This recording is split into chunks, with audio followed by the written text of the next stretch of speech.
네, 오늘자 매일경제신문을 통해서 오늘 국내 증시 안에서 도움이 될 만한 시장 팁들을 찾아보겠습니다. 오늘은 이베스트 투자증권 IM 영업팀 염승환 차장 나와 계십니다. 차장님 안녕하세요. 네, 안녕하세요.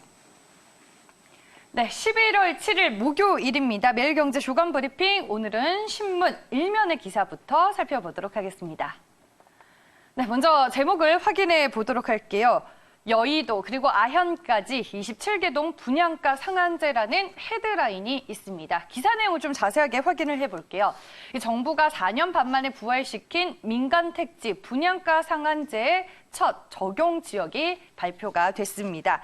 지난 2007년 처음으로 이제 도입이 됐었던 분양가 상한제는 2015년 중단된 이후로 최근까지 공공택지 개발에만 적용이 돼 왔었는데 이번에 민간택지까지 적용 대상이 확대가 되면서 4년여 만에 다시 부활을 하게 됐습니다. 정부가 이제 4년여 만에 부활시킨 이 민간택지 분양가 상한제 정책이 그렇다면 구체적으로 어떤 내용들을 담고 있나요, 차장님?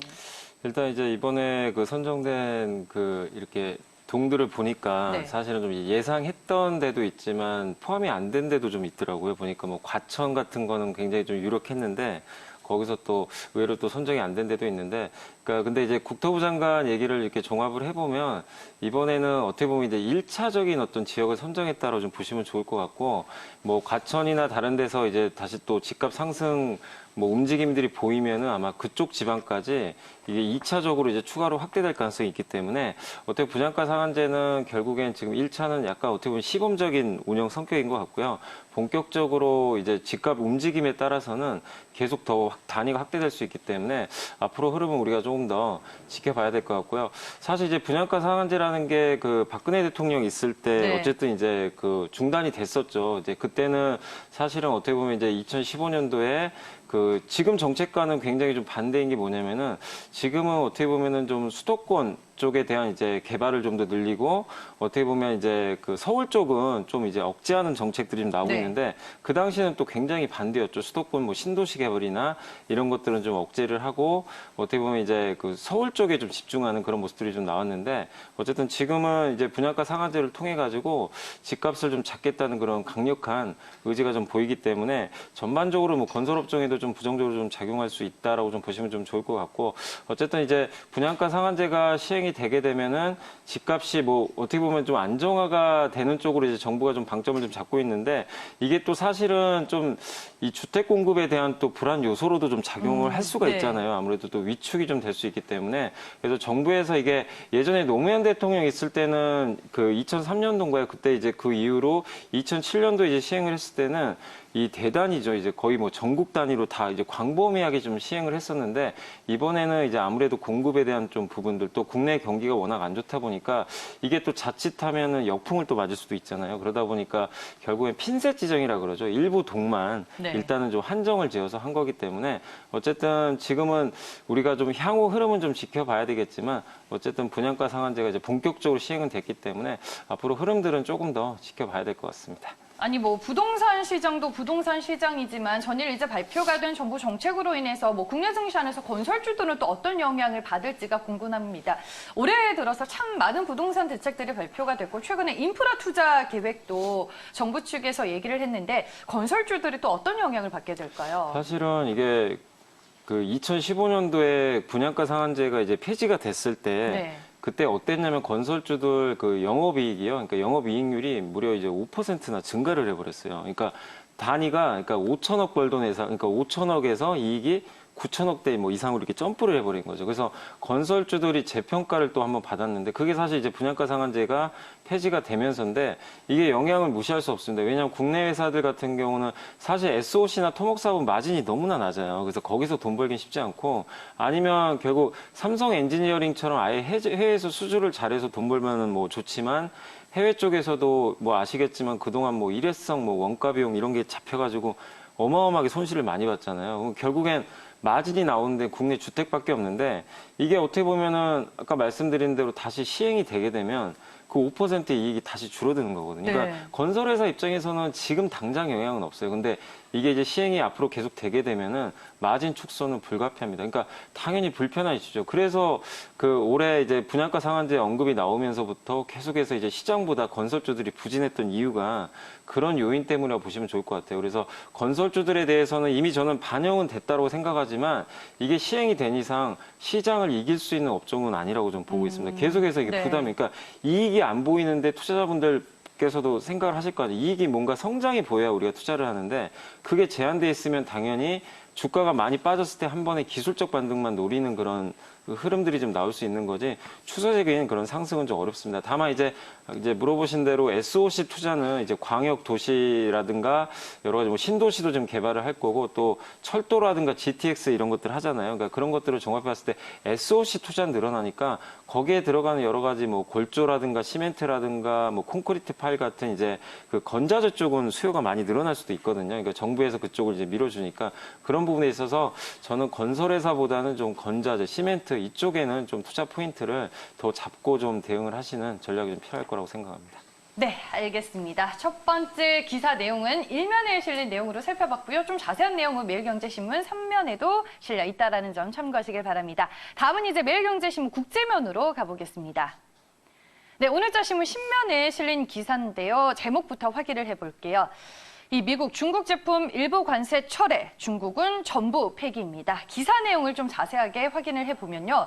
미중 무역전쟁의 1단계 무역합의 서명을 앞두고 막판 신경전이 불거지고 있습니다. 미중 1단계 무역합의 서명을 위한 날짜와 시기가 아직까지 정해지지는 않았지만 최근에 뭐 관세 철회 얘기가 나올 정도로 일단은 미중 무역 협상에 대한 기대감이 있기는 했습니다. 하지만 오늘 새벽에 또 뭐 로이터 통신, 블룸버그 통신을 통해서 이 미국과 중국의 1단계 무역 합의 서명이 12월로 연기가 될 수 있다라는 얘기까지 나왔습니다. 미국과 중국 여전히 둘 사이에는 넘지 못할 벽이 남아 있는 것 같은데 막판까지 이제 신경전을 하는 것 같아요. 차장님, 양국의 입장 어떻게 정리를 해볼 수 있을까요? 사실 이제 11월 중순에 칠레에서 열렸으면 좀 그냥 이제 깔끔한 건데 네. 그게 좀 안 돼 버려가지고 결국 이건 것 같아요. 그러니까 제가 생각했을 때는 요즘에 뭐 갑자기 이제 트럼프 대통령은 시진핑 주석한테 아이오와로 와라. 지금 그런 식으로 좀 욕을 하고 있는 것 같고 시진핑 주석은 사실 또 자존심이 있다 보니까 미국 가긴 좀 그렇고 네. 마카오에서 또 하길 원하는 것 같고 그러니까 양국 간에 제가 봤을 때 장소 가지고 약간 좀 지금 다툼이 좀 있는 것 같아요. 그러니까 제 느낌엔 그래서 그런 부분이 이제 뭐 이제 협상이 안 되거나 뭔가 좀 그 합의가 안 될 가능성은 좀 높지는 않다고 봅니다. 그러니까 어느 정도 전화를 통해서나 여러 가지 뭐 부분들을 통해서 1차 합의는 거의 한 것 같아요. 그러니까 어느 장소에서 우리가 사인을 하느냐 요것만 좀 남은 것 같은데 근데 아이오와라는 거는 상당히 트럼프 대통령 입장에서는 정말 상징적인 곳이거든요. 네. 여기서 대선이 항상 경선 시작되는 곳이고 또 트럼프 대통령에게 첫 승리를 안겨줬던 지역이기도 하고 또 대두를 가장 많이 생산하는 지역이니까 이거를 중국에서 어쨌든 수입을 많이 해줘야 아이오와 또 주민들이 또 먹고 살 수 있기 때문에 그런 관점에서 여기서 만약에 서명을 해버리면 트럼프 대통령 재선은 뭐 거의 그 청신호가 켜질 수밖에 없는 거거든요. 그래서 어떻게든 시진핑 주석을 이쪽으로 좀 오게 만들기 위한 좀 약간의 줄다리가 좀 펼쳐지고 있는 게 아닌가 이렇게 좀 보여지고 있고 중국의 입장에서는 어쨌든 기존에 발효됐던 뭐 관세들도 좀 철폐를 해주고 12월에 또 추가 관세 부가 좀 남아 있잖아요. 그것까지 지금 다 하길 원하는데 미국 입장에서는 그렇게 하긴 좀 부담스럽겠죠. 일단은 네. 했는데 합의하고 나서 좀 하자는 입장인 것 같아요. 그래서 미국도 검토는 하고 있지만 중국과 입장이 약간 이제 관세부가 이 철회 부분에서는 약간의 좀 입장 차이가 있다는 거 생각하시면 좋을 것 같은데 그 부분은 결국엔 뭐 합의를 통해서 좀 될 수 있는 부분이기 때문에 큰 악재는 아닙니다. 그리고 얼마 전에 그 윌버로스 이제 미 상무부 장관이 화웨이 제품 판매 허가 발급을 할 수 있다라는 그런 좀 기대감 섞인 또 발언도 해줬거든요. 이게 굉장히 중요합니다. 화웨이가 결국에는 미국에서는 굉장히 좀 그 어떻게 보면은 좀 불편한 존재잖아요. 눈에 가시죠. 네, 눈에 가시죠. 어차피 뭐 뒤에 공산당도 있는 것 같다는 뭐 그런 뭐 보고서들도 좀 나오긴 하는데 뭐 그것까지 우리가 알 수는 없지만 어쨌든 트럼프 행정부 입장에서 굉장히 좀 어려운 부분이에요. 근데 거기에 대해서 뭔가 임시 면허라든가 이런 발급을 좀 해주게 된다라면은 중국을 어쨌든 이제 수용하겠다는 거잖아요. 거래를 네. 하겠다는 거니까 이게 진짜로 한번 허가가 발급될지 이 부분도 한번 향후에 좀 체크해 보시는 좀 포인트가 좀 필요할 것 같습니다. 지금 시장을 보면 뭐 연일 미중 무역 협상과 관련된 뉴스들이 쏟아지고 있습니다. 그러면 미중 무역 협상에 대한 기대감이 이미 시장에는 선반영이 된 건가요? 네, 이미 뭐 충분히 네. 반영됐죠. 그러니까 2,000포인트 그때 넘고 2,050선부터 이제 2,100까지 한번 갔다가 한번 또 뭔가 안 될 것 같아서 빠진 적 네. 있잖아요. 근데 이제 결국엔 거의 합의 쪽으로 좀 가닥이 잡히면서 시장에서 2,100 이하에서는 이미 그때부터 어느 정도 충분히 반영은 좀 됐다라고 좀 보시면 좋을 것 같고 결국엔 이제 그 시기가 문제긴 하지만 이제 시장에서 요구하는 거는 그동안 지금 작년 3월부터 이게 계속 이어진 전쟁이잖아요. 네. 근데 이게 어쨌든 합의라도 뭔가 되면 한 번도 안 됐는데 되면 시장이 제일 싫어하는 게 불확실성이잖아요. 네. 이거라도 해소가 되면 그러니까 2차, 3차는 건 나중 문제예요. 그러니까 시장 참가자 원하는 건 정말 이제 지긋지긋하다. 더 이상은 이제 불확실성 없었으면 좋겠다. 이런 관점에서라도 이번에 합의는 굉장히 중요하기 때문에 뭐 기반영이 됐다고 해서 아 이제 뭐 이거 더 이상 뭐 호재는 아니다 이렇게 생각하실 필요는 없고 불확실성 해소 측면에서 계속 긍정적일 수 있다는 부분에 포커스를 맞추시면 좋을 것 같습니다. 지금 미중 무역 협상을 보면 이제 두 가지 포인트가 있는 것 같아요. 1단계 무역 합의 언제 만나서 서명을 하느냐, 그리고 이 관세 철회 어떻게 되느냐, 또 관세 추가 시기가 12월로 다가오고 있기 때문에 헤드라인에 보면은 이제 미국은 일부 관세 철회를 요구하고 있고 중국 측에서는 전부 철회를 얘기하고 있는데 만약에 이제 관세 철회가 확정이 된다면 또 글로벌 경제와 금융시장에는 어떤 영향을 주게 될까요? 그러니까 정말로 이게 관세가 네. 철회되면 정말 뭐 메가톤급 호재가 될 수밖에 없어요. 왜냐하면 그러니까 지금 시장이 예상하는 건 완전 관세 철회는 아니거든요, 사실. 네. 근데 정말로 정말 모든 관세가 다 철폐가 돼버리면 무역 전쟁 그냥 자체가 끝나버리는 거잖아요. 미국과 중국이 이제 결국엔 자유무역을 하겠다는 거니까 그런 관점에서 특히 지금 요즘에 보면 뭐 PMI나 ISM 제조업 지수 되게 좀 안 좋게 나오는 네. 뉴스들 보셨을 거예요. 그게 ISM 제조업 같은 경우도 각 기업의 주요 구매 담당자들한테 설문조사하는 거거든요. 그러니까 그 사람들 심리를 나타내는 건데 이게 그 대부분 안 좋게 나오는 이유 중에 가장 또 많은 부분이 미중 무역 분쟁 때문에 그래요. 이 관세 부과 때문에 이 어떻게 보면 구매할 때 좀 약간 심리에 악영향을 줄 수밖에 없는 건데 이게 만약에 철폐가 되면 이제 아무래도 이 담당자들의 심리가 당연히 좋아질 수밖에 없기 때문에 특히 이제 경기 민감주들한테 상당히 좋을 수밖에 없는 거거든요. 그러니까 경기가 회복될 수 있는 어떤 투자 심리, 그러니까 심리에 대한 회복이 일어날 수가 있는 건데 우리 주식시장도 사실 마찬가지잖아요. 뭐 경기적인 부분도 중요하지만 투자자들의 심리가 그날그날 어떠냐에 따라서 주가 등락도 되게 심하게 나오잖아요. 그러니까 결국 마찬가지로 경기도 이 ISM 특히 이제 구매 담당자들의 심리가 그만큼 또 중요한 겁니다. 이 경제. 네. 그래서 관세가 철폐되면 심리적인 관점에서 굉장히 우호적일 수밖에 없기 때문에 당연히 긍정적이고 또 이게 위안화가 앞으로 또 강세로 전환이 되고 달러는 또 약해지기 때문에 이런 관점에서 신흥국 자산 시장이 또 버블이 생길 수도 있어요. 그러면 우리 한국 시장 입장에서도 전혀 나쁠 게 없는 거죠. 그러니까 이 두 가지 측면에서 봤을 때 관세 철폐는 국내 증시가 다시 한번 레벨업 될 수 있는 좋은 또 기회가 될 수 있기 때문에 저도 좀 제발 그랬으면 하는 좀 생각입니다. 네, 알겠습니다. 미국과 중국의 얘기 두 번째 기사로 만나봤습니다. 외외경제 조간 브리핑 이번에는 세 번째 기사를 살펴보겠습니다. 16면에 실린 테슬라 관련 기사입니다. 네, 제목은요, 머스크 이제 상상 초월 사이버 트럭 곧 공개입니다. 네, 기사 내용 확인해 보겠습니다. 일론 머스크 테슬라 CEO가 이번에는 전기로만 달리는 사이버 트럭에 도전을 하고 있습니다. 이 테슬라가 이번 달 전기 픽업 트럭을 발표할 계획인 것으로 알려지고 있습니다. 뭐 이미지나 디자인을 둘러싸고 현재 사이버 트럭에 대한 추측이 난무한데요. 현재까지 이제 얘기 나온 내용들 어떤 것들이 있나요?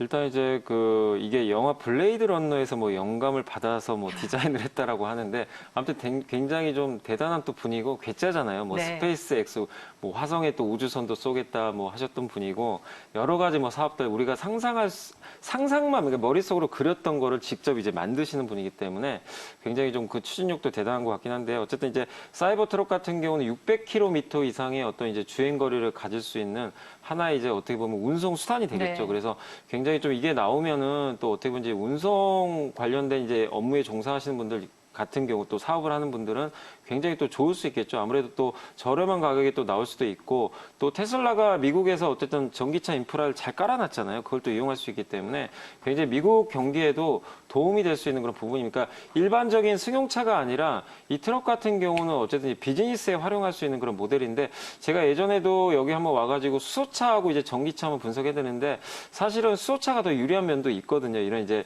장기적인 또 어떻게 보면 운행거리라든가 이런 거에서 유리한 면도 있지만 요즘에 배터리 용량이라든가 이런 것들이 워낙에 또 검증이 되면서 이제 장거리를 뛸 수 있는 부분들도 많이 발달이 됐기 때문에 어쨌든 사이버트럭 아직까지 공개는 안 됐지만 지금 어쨌든 이 앨런 머스크는 한다면 또 하는 사람이기 때문에 네. 분명히 11월 달에 공개된다고 하니까 한번 또 어떤 모델이 나올지 기대감 갖고 한번 지켜봐야 될 것 같습니다. 아니 이제 가장 궁금한 게 테슬라의 전기 트럭 출시가 국내 증시에서 이제 전기차 관련주들의 수혜로 이어질 수 있을까 이 부분이에요. 근데 사실은 이제 네. 제가 어제 이제 보다 보니까 그 뉴스를 좀 찾다 보니까 좀 사실 국내 회사한테 좀 악재가 하나 나왔더라고요. 네. 뭐냐면은 테슬라가 중국 이제 세계 1등 배터리 제조사죠. CATL이라는 회사랑 그 중국 상하이 지금 공장이 있잖아요. 그게 이제 증설이 완결이 되면 내년부터 모델 3에 들어가는 이제 배터리는 이제 다 CATL 것만 쓰기로 잠정적으로 둘이 이제 구두 합의를 했다고 합니다. 배터리 업체들한테는 악재네요. 네, 악재죠. 그러니까 원래 네. LG화학 걸 쓴다라는 기사 아마 예전에 보셨을 거예요. 그래서 LG화학이 드디어 이제 중국 모델을 그 테슬라 쪽에 납품하는구나 파나소닉 대신해서 그래서 기대감이 되게 높았는데 거기에 좀 찬물을 끼얹는 좀 악재가 나와서 좀 안타깝지만 어쨌든 테슬라 입장에서는 이것도 어쩔 수가 없는 게 당연히 CATL하고 할 수밖에 없다고 저도 생각을 하는 게 네. 중국 시장을 잡아야 될 거 아닙니까? 그러면 결국엔 LG화학하고 하는 것보다는 당연히 세계 최대 또 중국 CATL이라고 하면은 또 중국 정부하고도 또 관계가 테슬라가 돈독해질 수도 있는 거기 때문에 여러 가지 고려를 한 것 같아요. 그래서 역시 뭐 어쩔 수 없는 것 같습니다. 우리 한국 입장에서는 그런 큰 시장을 좀 놓칠 수밖에 없다는 좀 안타까운 좀 부분도 있지만 테슬라가 CATL에 어쨌든 이제 잠정적인 합의를 하고 내년에 뭐 또 이게 직접 서명을 합의를 한다고 하니까 네. 계약서에 그런 부분에 있어서는 좀 부정적이기 때문에 국내 업체가 뭐 사이버 트럭에 물론 좀 납품은 할 수 있다 하더라도 좀 시간은 좀 필요할 수 있기 때문에 좀 수혜는 좀 불확실하다라고 좀 말씀드릴 수밖에 없을 것 같습니다. 네, 알겠습니다. 테슬라와 관련된 내용 살펴봤습니다. 다음 기사로 이제 넘어가 보도록 할게요. 11월 5일, 오늘 11월 7일 오늘자에 실린 매일경제 신문 기사 함께 살펴보고 계시는데요. 이번에는 22면입니다. 네, 제목은 소프트웨어 뒤처지면 생존 못해 LG전자의 독한 혁신입니다. LG전자에 대한 얘기가 실려 있는데요. 기사 내용을 함께 보시죠.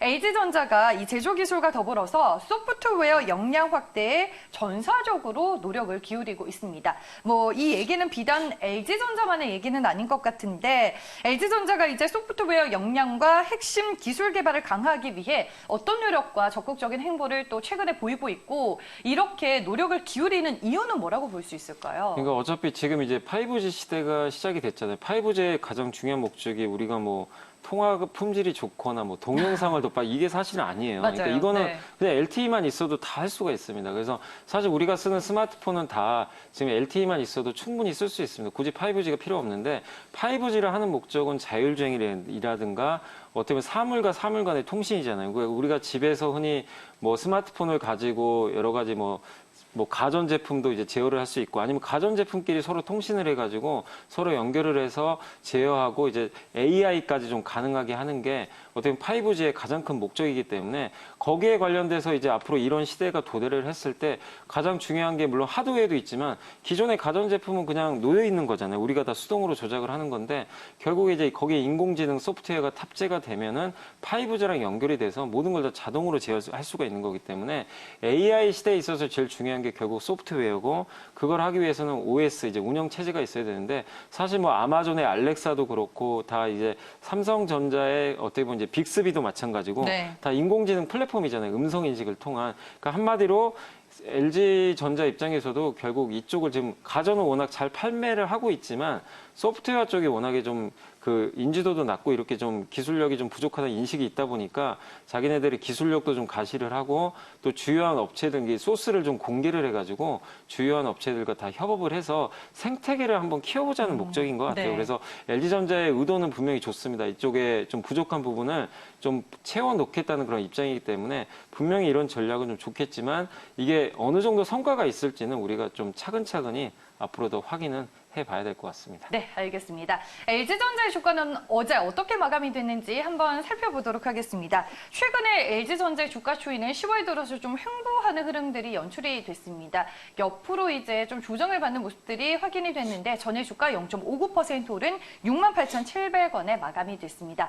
LG전자는 이번 3분기에 또 호실적을 공개하기는 했습니다. 하지만 4분기 실적에 대해서는 기대감이 낮아지고 있던데 남은 하반기 실적과 성장성에 대해서는 어떻게 전망을 해볼 수 있을까요? 결국 그러니까 LG전자에서 제일 중요한 게 가전하고 돈 버는 거는 사실 가전 쪽하고 TV잖아요. 네. TV가 돈 버는 거, 스마트폰은 관심사가 적자 얼마나 줄이느냐, 돈 버는 게 아니라 그 정도로 스마트폰이 워낙 안 좋으니까. 근데 이번 3분기에 실적이 좋았던 게 스마트폰 적자가 사실은 많이 축소가 돼 버렸어요. 의외로 많이 축소가 되면서 깜짝 실적이 나왔는데 물론 가전도 여전히 잘 팔리고 있지만 투자자들이 이제 생각하는 건 4분기는 가전 시장 전통적인 또 비수기예요. 그리고 또 4분기에 또 스마트폰 신제품이 출시되니까 이거 마케팅 안 할 수도 없거든요. 그럼 마케팅비 들어가니까 4분기 감익에 대한 불편한 시선이 좀 있는 게 사실입니다.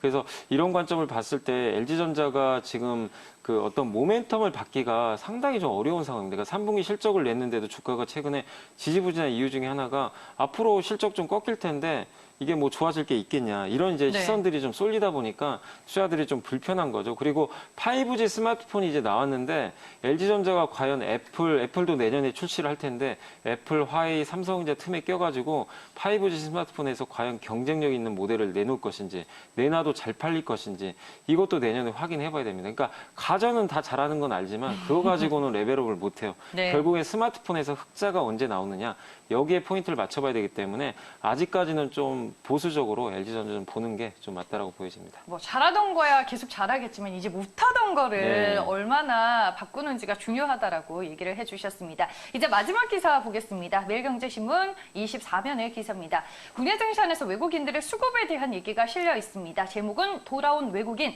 반도체부터 담았다입니다. 기사 내용 볼게요.